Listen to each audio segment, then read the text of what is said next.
and welcome to another episode of the Profile Tree podcast. My name is Marcus. Today I'm joined by Laura and David. So today's topic of choice that we wanted to go over is Google and their AI meta descriptions and what has changed in the last while. So to give you a quick little intro, Google has been using AI to rewrite meta descriptions for years, at least to some extent. The trend has accelerated from 2024 through to this year as AI capabilities just become a lot more sophisticated. So meta descriptions, to give you a quick summary, is the snippet of text underneath your page title within the search results. You'll see this in Google, of course, and you'll see it in other search engines as well. And the reason why this matters is it's one of the first impressions that you may give to potential visitors, particularly new visitors who are finding you through organic search. And the meta description itself, it's essentially just an HTML tag that tries to describe your page's content.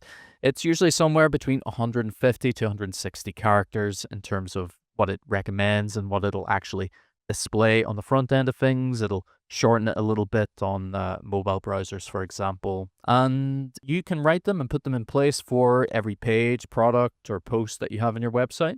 But Google doesn't always necessarily use them. And that has always been the case, but now they're going in a slightly different direction. So the change that we've seen is that Google is increasingly ignoring your meta descriptions, which sounds awfully ignorant, but Google does what it likes. And essentially, yeah, it's going to use AI to generate its own based upon what your search query is. So obviously, this is in a bid for Google to keep up with what all of the OpenAI prompt systems out there are doing in trying to cater to the user as much as possible. So the AI essentially creates a more contextual and query kind of specific description then potentially for that would-be page. We've seen it happening already through the years, but it's increased quite a bit over the last while. And yeah, certainly for developers like myself and other SEO specialists, it can be a little bit disheartening, but as we'll get into later on, it's not necessarily the end of the world. The scales haven't fully swung the other way as far as that balance goes. So, David, how about you talk to us a little bit about Google AI's kind of meta description behavior and what we're seeing? So the brand new one, the one we're talking about, is it's creating like an AI summary of the content of the page. So one of the things to note about that that's different to what they've done before is that the summary might have content on it that's not necessarily on the page because it's using AI to summarize what's there. So far, I don't even note it on Reddit pages, so only on the search for specific Reddit thread that it's been noted on so far. So a lot of people are speculating that this is probably like a good testing ground for them because obviously it's conversational content, it's user generated content, and it's usually it can be divisive as well. So that there could be opinions on one side and the other. So it might be useful to have that overview. One of the negatives though of that is that we've already seen obviously with Google AI overview. So you know the way now if you search a certain phrase like what is a banana or something like that, you'll get the AI overview at the very top with a picture of banana and what a banana is. And it basically means that you are less likely to click on a link on the page. So that's already been a negative thing that Google have introduced. And there was a lot of backlash, not necessarily from users, but from the community and people that have been contributing to Google. But this is just another thing they've done now, which again could potentially lead to less of a click on a page. I think it's going to have less of an impact in the AI overview just purely because if someone scroll past the AI overview and are looking at pages on your like different web pages, including your website, for example, and they see the AI meta description, I think like it might entice them to click more. So it has some benefit. And whenever we think about innovation and things going forward, although I am slightly disheartened by it, I feel like it makes sense because obviously now like it basically removed a barrier for people that are going to be creating websites or people that maybe are creating web pages and don't have the SEO expertise. But the only thing that it's going to hammer home is that content is king.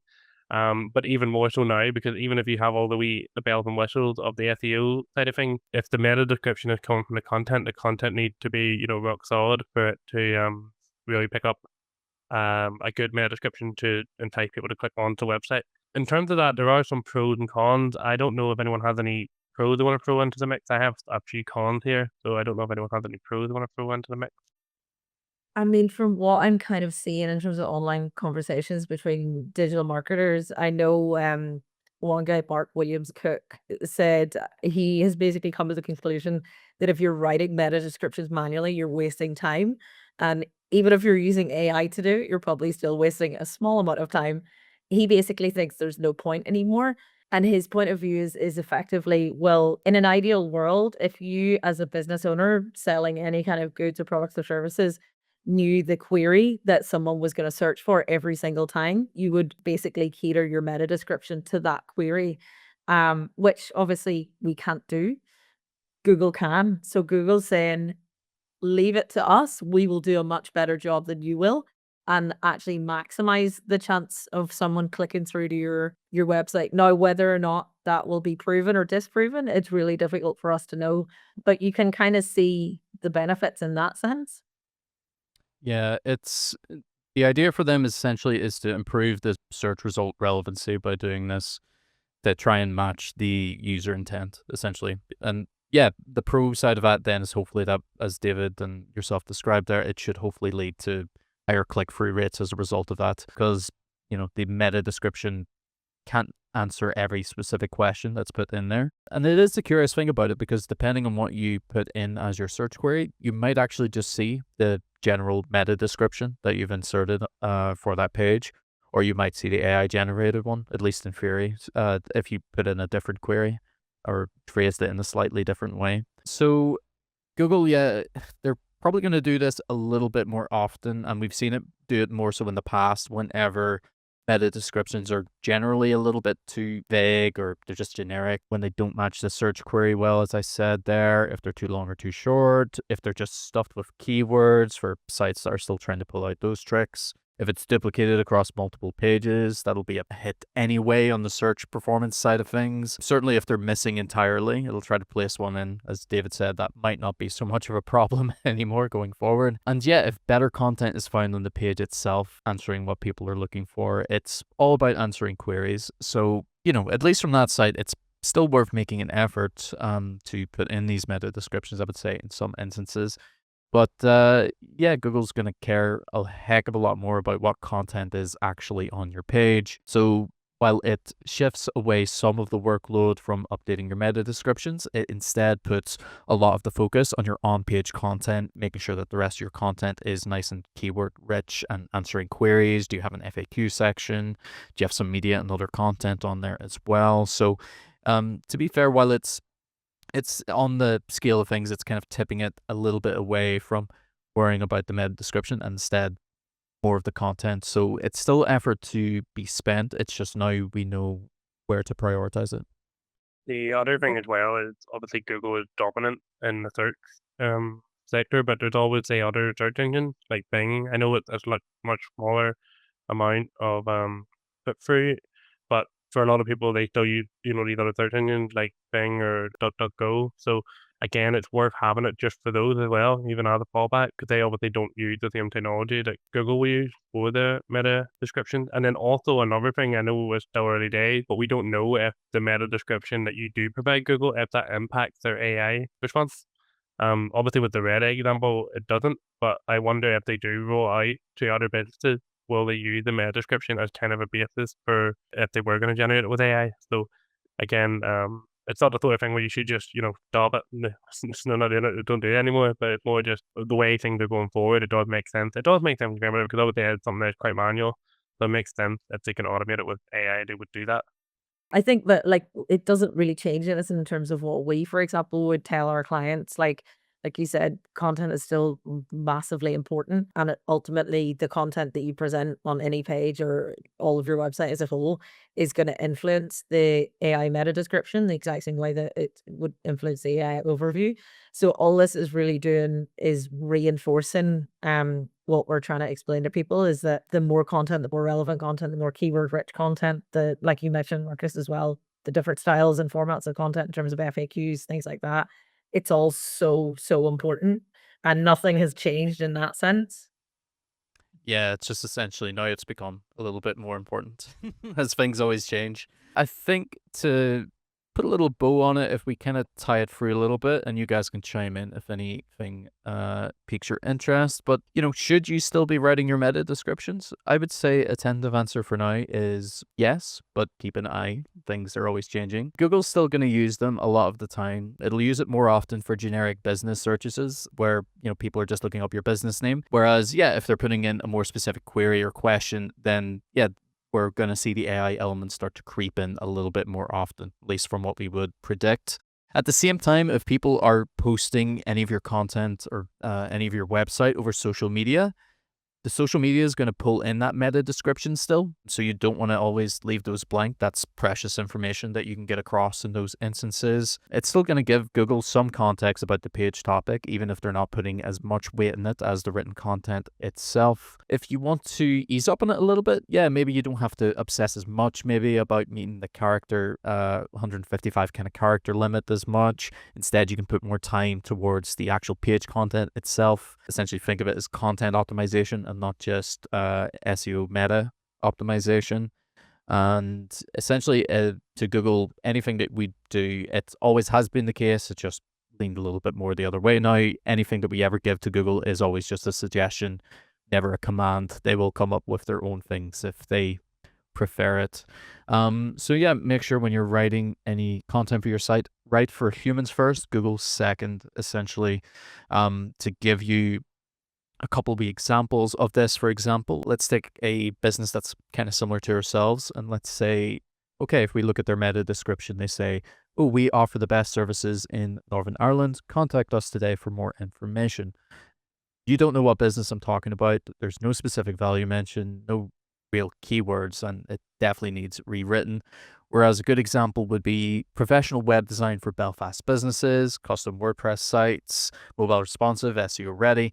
Now you've got a specific service mentioned, a location mentioned, and a little bit more transparency about what is on offer. And what we would be encouraging is essentially to make sure that your meta description is still hitting these marks.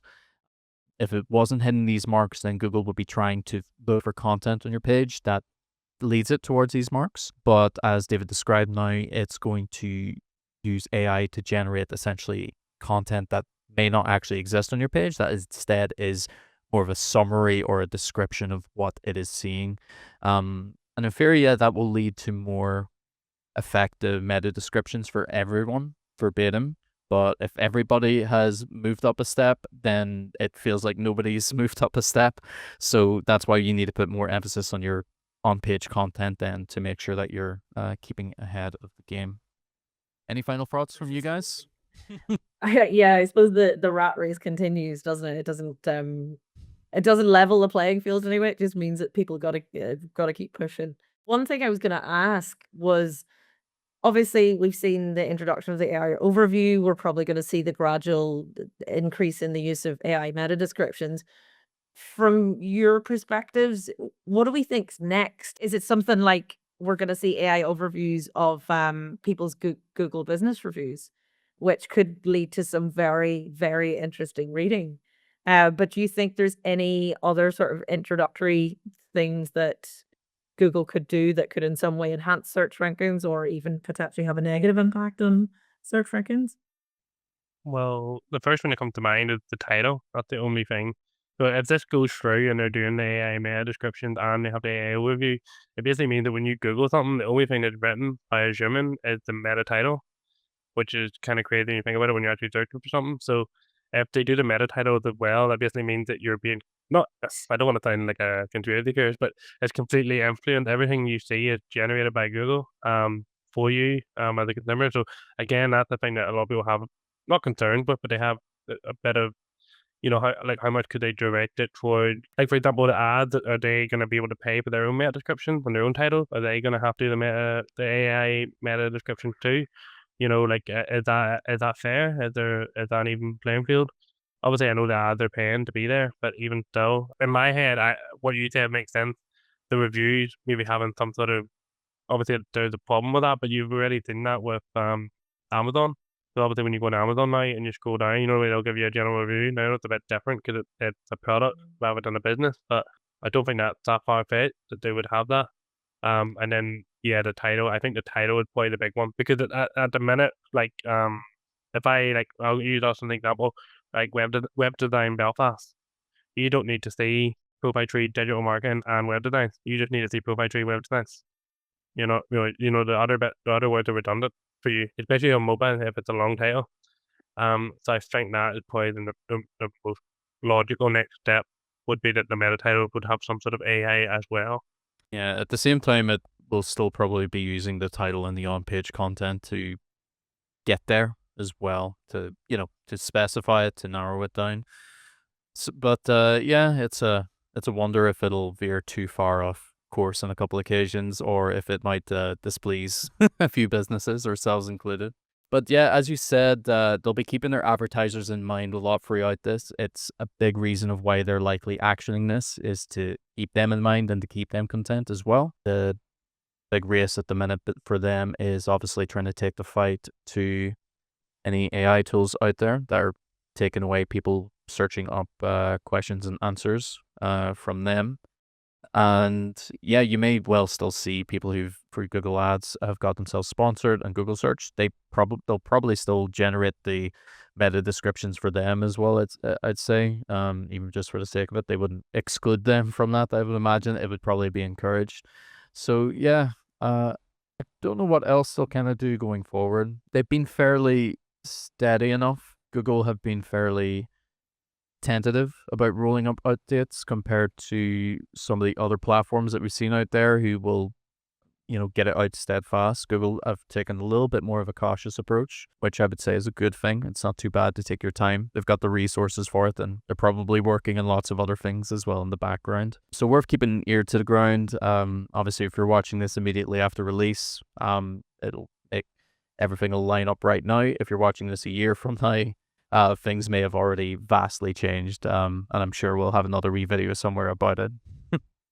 So I guess to summarize, nothing has changed. We still want people to consider carefully the content that they're showing on their websites. And I think the overall consensus is don't stop writing meta descriptions just yet until further notice. Until further notice, yeah, we'll give it a little bit of time. But yeah, it's going to be an interesting development to watch if we see it come into play a lot more often. As we said, Reddit posts are the most common one. We've seen Reddit take a massive upsoar with some of the recent algorithm changes along with that as well. So it's probably no coincidence that that is their testing grounds as well. But yeah, everybody watching, keep an eye. Things are steadily changing. We're keeping both eyes on it as well. It's tricky to do.